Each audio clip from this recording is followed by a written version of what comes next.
बिस्मिल्लाहिर्रहमानिर्रहीम। अस्सलाम वालेकुम नाजरीन। पिशावर में दो बच्चों ने कंचे खेलते हुए लड़ाई के दौरान अपने ही दोस्त को मार दिया। जी हाँ नाजरीन, पिशावर के इलाके मथुरा में दो बच्चों ने कंचे खेलते हुए अपने ही दोस्त के सीने में तेज धार आला मार कर इसे कत्ल कर दिया।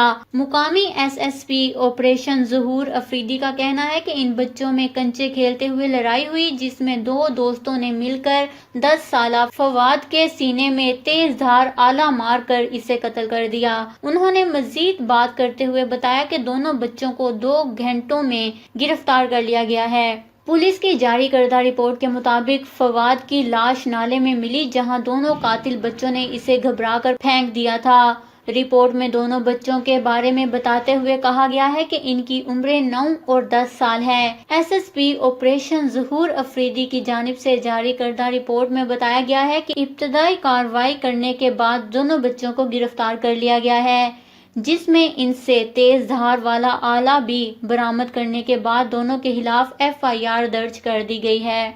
मजीद बताया गया है कि दोनों बच्चों ने इतराफे जुर्म कर लिया है। याद रहे कि ये सारा मामला एक मामूली लड़ाई से शुरू हुआ, जिसमें 3 दोस्त कंचे खेलने में मसरूफ थे। इस खेल में होने वाली लड़ाई ने इस कदर शिद्दत पकड़ी कि इनमें से 2 दोस्तों ने अपने ही एक दोस्त को कत्ल कर दिया। इस खबर को लेकर अपने कीमती राय का इजहार नीचे कमेंट्स में जरूर करिएगा। हमारे चैनल को सब्सक्राइब करें, आपको लेटेस्ट अपडेट्स मिलती रहेंगी।